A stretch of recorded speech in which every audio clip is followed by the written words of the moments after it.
Greetings and welcome back to Quarantine Clean, a YouTube channel that I created to provide a platform for voices in the recovery community. And when I say recovery community, I'm referring to people who may have suffered or may be currently struggling with substance abuse issues or mental health issues. I started this channel amid the COVID shutdown because I felt like there were voices in marginalized communities that were overlooked.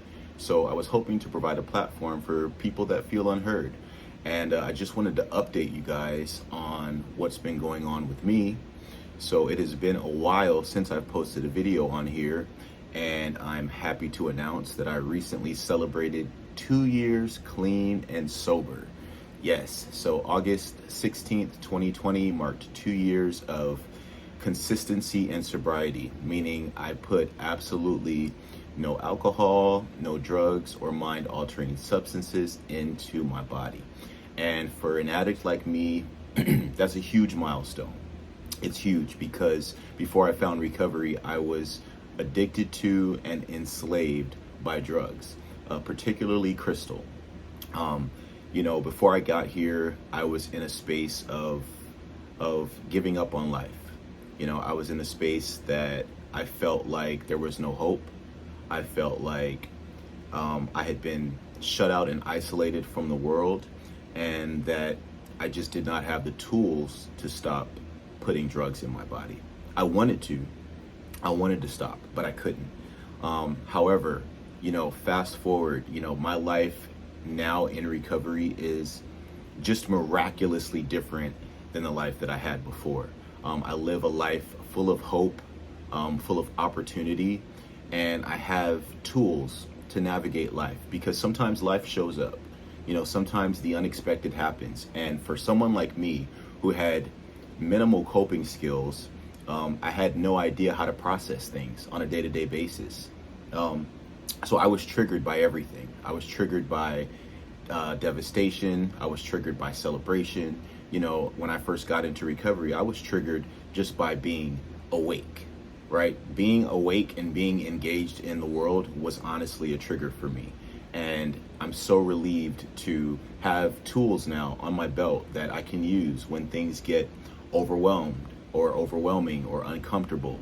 And things are fantastic. So I think the last time I posted a video on here, I was working or looking for a job. I'm not sure if I had found the job that I just recently left. But anyway, I'll go back a little bit. So I found a job in recovery. I was working in a facility that serves the community that are homeless and that are dealing with substance abuse. So I started off working as a peer specialist. And in that job, I was completely fulfilled and gratified, or so I thought, because I was working hands-on with people that were either deep into their addiction or they were new to recovery. And then I was quickly promoted to program coordinator. And getting a promotion was so exciting for me. And I got to a place where I was overseeing a couple of departments, doing, community outreach, volunteer services, and homelessness outreach. And the work that I was doing, on a day-to-day basis was very impactful. I was helping people get from Skid Row, which is where the, homeless population kind of congregates here in Los Angeles. I was getting them right off of the streets and right into housing. For some people, they were ready to give up drugs and did not know how to. So I was able to give them, or I was able to introduce them into 12-step meetings. Meetings such as Alcoholics Anonymous, Narcotics Anonymous, etc.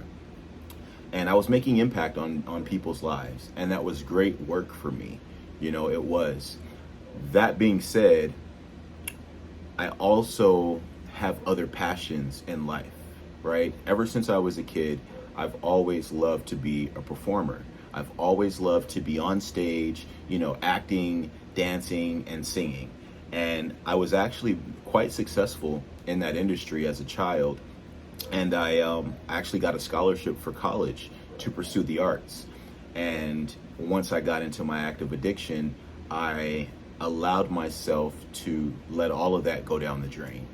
I had given up on my dreams, and I experienced a great deal of shame and guilt after allowing myself to give up. I beat myself up tremendously. I stayed high. I felt like I had to use because I could not cope with the fact that I let my disease of addiction completely ruin my life.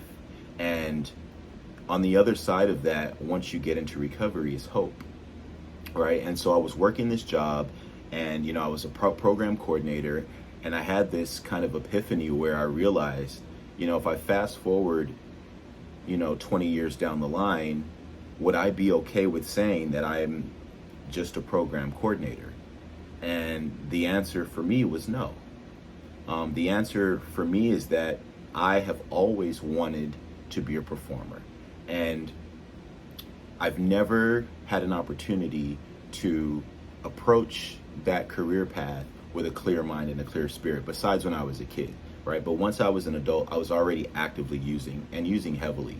And so, 2 years of recovery has offered me an opportunity with a clean mind and a clean spirit to forge forward towards my dreams.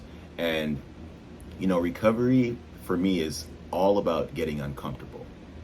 Recovery for me is all about, exploring the unknown and getting unfamiliar, because it's been my experience that the more unfamiliar I can be, the more opportunity I have to grow and to learn, right? In order to evolve, in my experience, I have to get uncomfortable.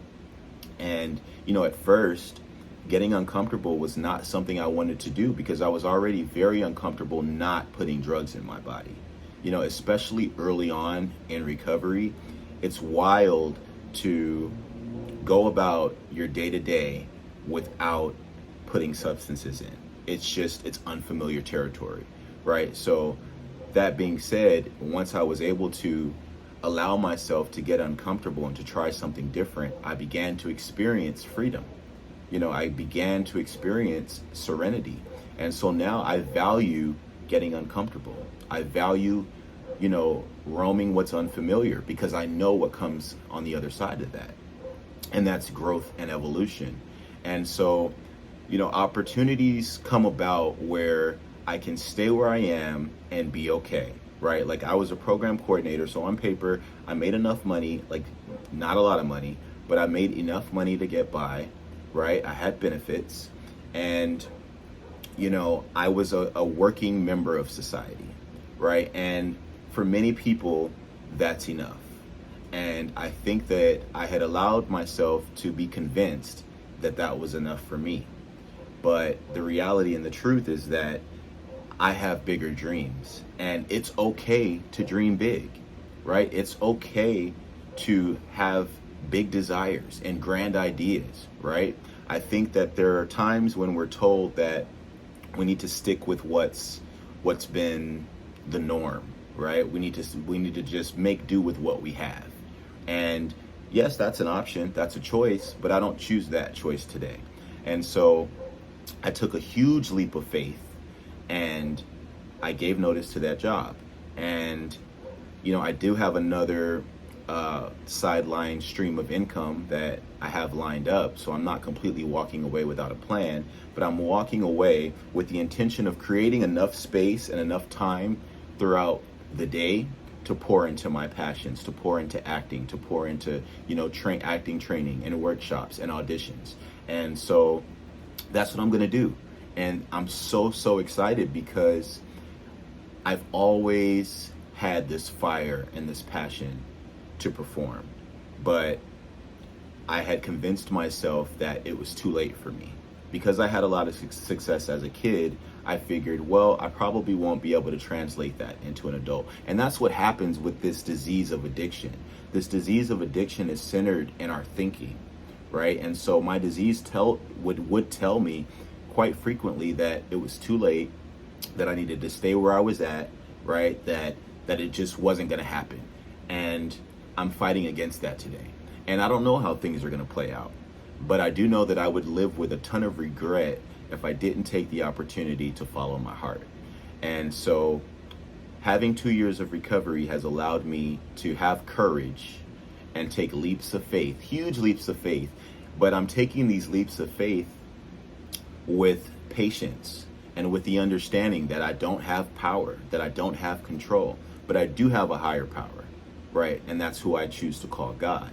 And if that higher power can remove this, I mean, overwhelming obsession and compulsion to put drugs in my system, if my higher power can remove that, I have faith and confidence that he can restore much more abundance to my life outside of not using drugs. And so a lot has changed since my last video. I have changed sponsors. And to give you a little bit of a background on what sponsorship is or what sponsorship means to me, a sponsor is someone who is a mentor. A sponsor is someone who models, or someone who you can model your life after. Someone who walks the way you want to walk, someone who talks the way you want to talk, someone who lives their life on a day-to-day basis in a way that you could see yourself living. And it's very, very important working recovery to have a sponsor. Very important, because what the sponsor does is a sponsor walks you through the 12 steps. And the spiritual healing that comes about in recovery happens through working the 12 steps. There's a magic, there's a power in the 12 steps that I have seen based on real evidence and life experience works. And you want to have someone who you can trust to guide you along that process, because throughout working steps, you're stripping yourself of all of the binds and the chains that your active addiction has created. Right, so you're having to divulge and explain, from childhood what your life was like. Right, you're having to tell your deepest, darkest secrets to that person, and so you must have a level of trust with that person, because you're not going to be honest and you're not going to be vulnerable and you're not going to be transparent if you don't trust that person. And the sponsor that I had, I did trust, and I still do trust, and that sponsor walked me through some steps, and I experienced a great deal of freedom and healing within that relationship. That being said, I also started to feel like I wanted more out of my recovery. I wanted my recovery life and my recovery network to expand.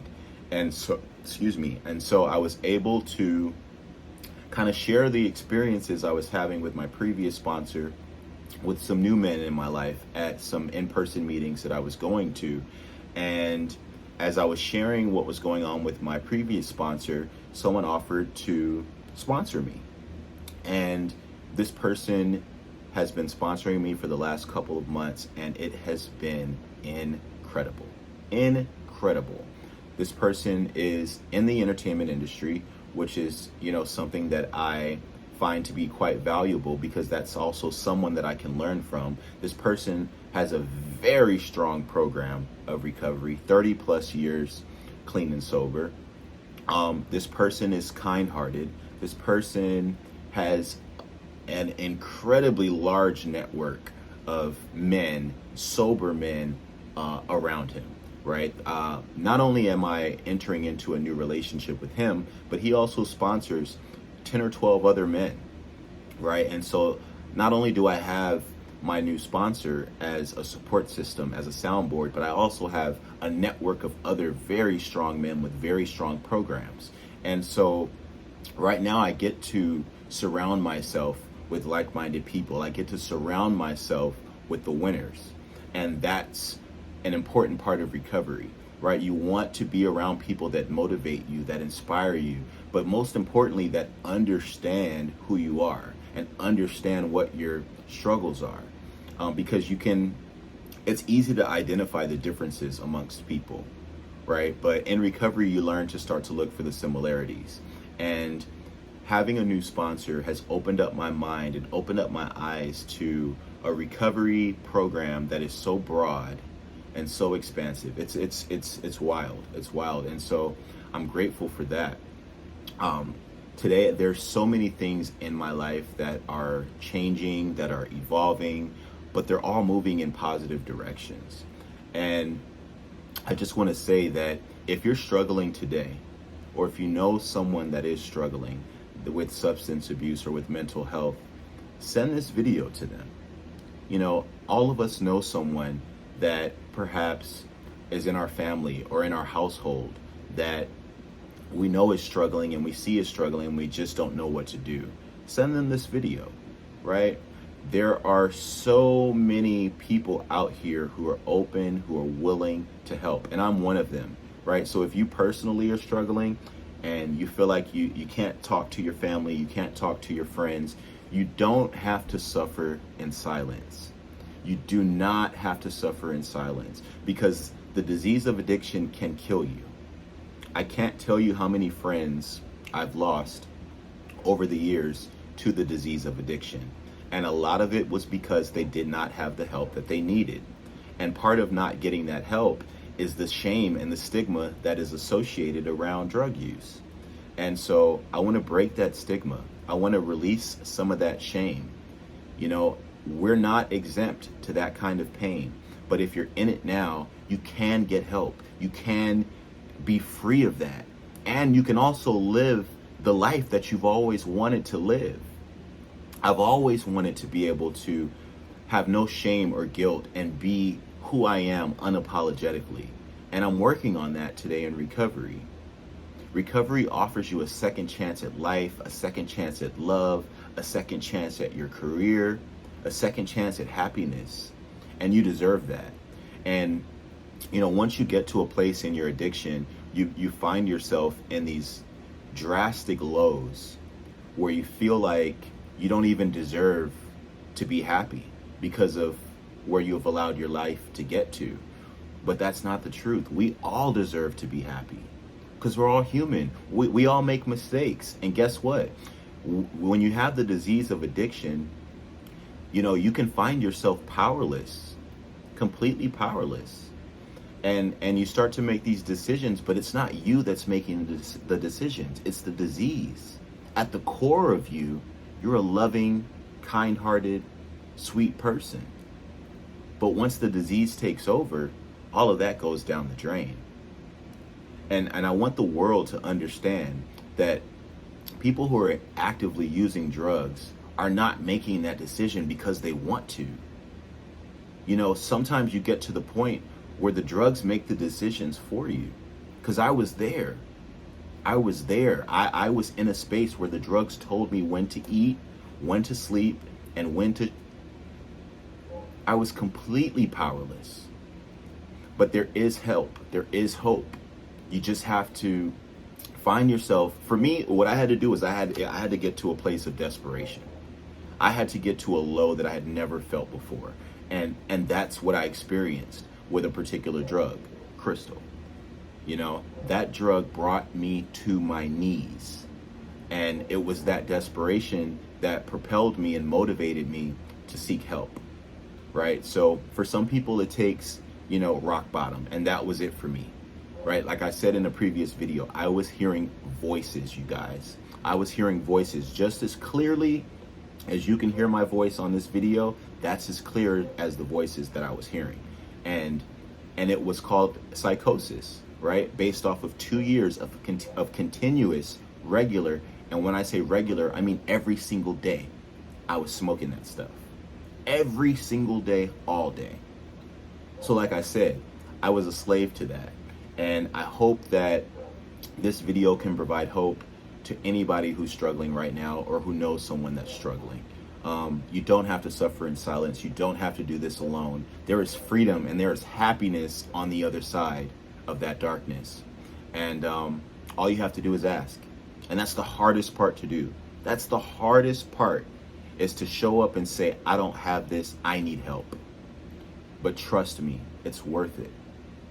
It's worth it, and you're worth it. We all deserve to be happy. We all deserve to be loved. And we all deserve to live a life of abundance. And recovery does offer that. You just have to put in the work. Find you a sponsor. Find you a group of people. Find you a meeting. Find you one friend that you can confide in. Share yourself with them. Share your pain with them. Pain shared is pain lessened. When we hold in all this pain that we feel, all it does is fester and get worse. But once we share that pain, we give the universe an opportunity to release it, right? I got tired of holding all that pain. I got tired of holding all that sadness. And now I get to share it. Now I get to talk about it. And when I talk about it, I get to release the power from it, right? All of this I've learned in recovery, and that's just a little bit of what I've learned. You know, it's been 2 years of a lot of learning, and I pride myself on being a student and staying teachable. And so that's also been part of what's allowed me to be successful in recovery, is the fact that I don't know everything, nor do I want to. Before I got here, I thought I knew it all. But I pride myself in being teachable and being reachable, right? I have a network of people that have my number that they know they can call at the drop of a dime. Now I get the opportunity to sponsor men myself, right? I get to walk someone through the process of getting their life back, right? Which is exactly what someone did for me, you know, and all of these opportunities are out here. You just have to get up, speak up, reach out, and we'll catch you. We will absolutely catch you. We will love you until you learn to love yourself. That being said, if you haven't liked my video, hit like. If you haven't shared, hit share. Please subscribe to my channel. Send this video to a friend. Post it in a Facebook group. Spread the word, because this disease is out here killing people every single day. And if this video can touch one person's spirit, touch one person's life, and inspire them to make change, then my job is done. All right. I love you guys.